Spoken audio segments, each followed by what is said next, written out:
Dear students, under the heading of Tailored Montessori System, I will talk about stage 4 of phonics. It has 4 sounds which you need to learn.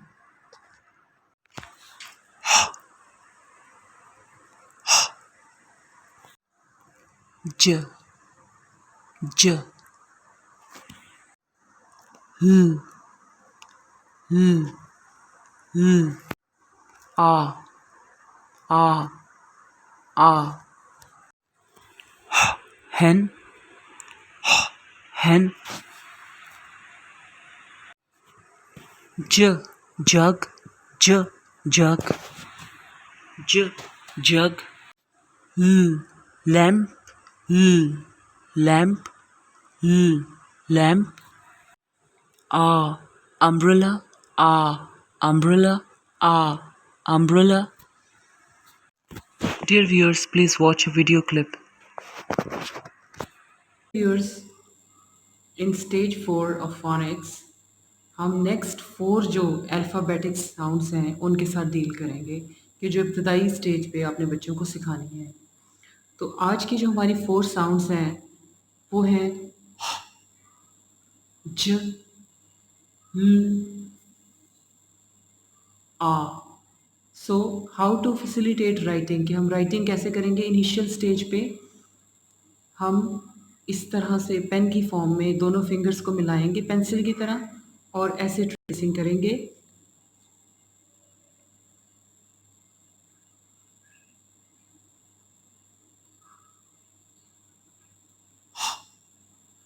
पहले हम tracing करेंगे और फिर वो sound produce करेंगे। This is not हा, this is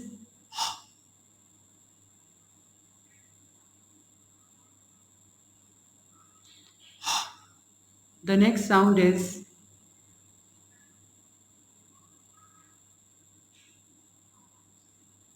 j,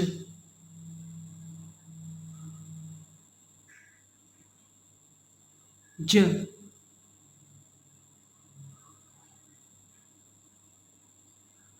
ज।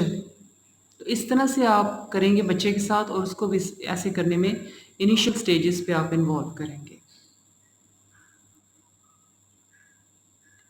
ल, ल, ल। And the next stage is, the next alphabet is, that is the sound is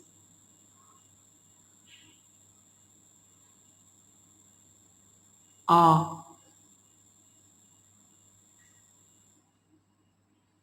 A, A.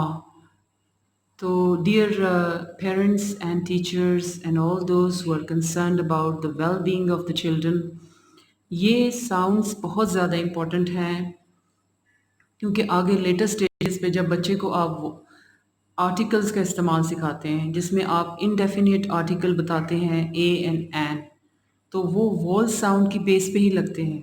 आपको पता है कि ए ई आई ओ यू ये 4 अल्फ़ाबेट्स हैं, लेकिन एन जो हम लगाते हैं इनडेफिनिट आर्टिकल उसका ताल्लुक ए ई आई ओ यू से नहीं बल्कि उनकी साउंड से है।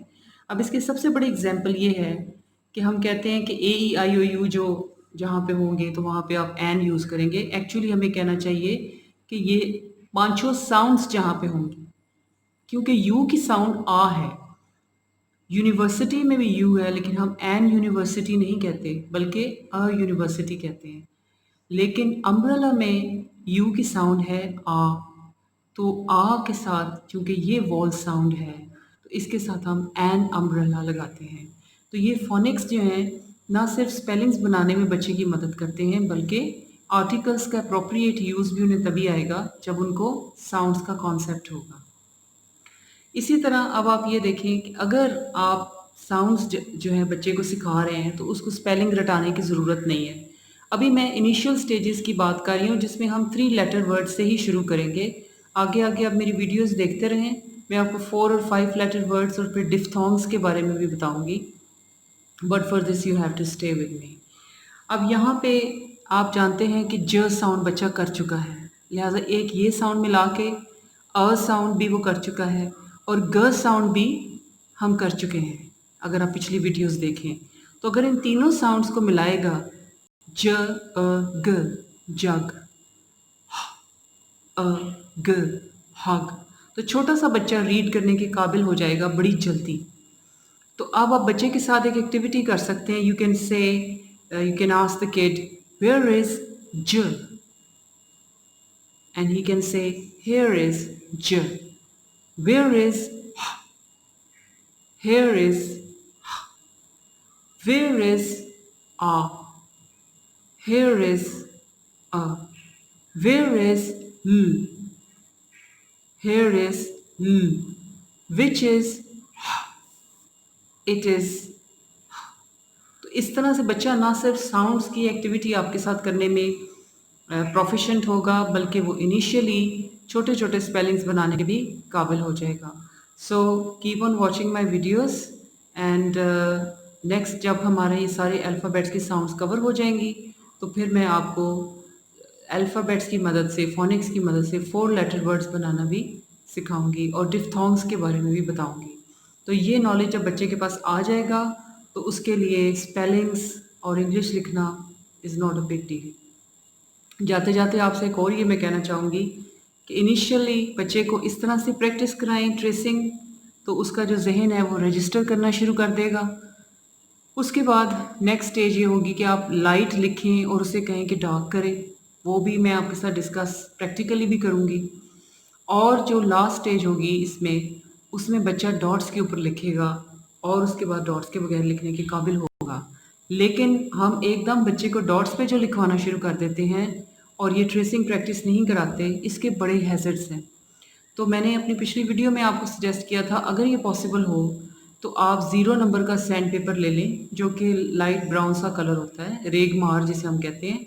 अब वो जो सही वाला रेगमार है वो तो उंगलियां ज़ख्मी कर देता है, तो 0 नंबर वाला अगर मांगे तो उस बच्चे की फिंगर्स भी हर्ट नहीं होंगी, और आप उससे अल्फ़ाबेट की शेप काट के चिपका दें और उससे कहें कि इस पर ऐसे ट्रेसिंग करें, तो जैसे उसकी सेंस ऑफ टच है वो स्टिमुलेट होगी और वो माइंड के अंदर उस लेटर की शेप को रजिस्टर करना शुरू कर देगा और उसमें पढ़ने का शौक़, लिखने का शौक़ पैदा भी होगा और उसकी हैंड राइटिंग पे बहुत ज़्यादा असर पड़ेगा, बहुत अच्छी हैंड राइटिंग हो जाएगी। So keep on watching my videos, subscribe my channel, in comment section give me your suggestions. अल्लाह हाफिज़।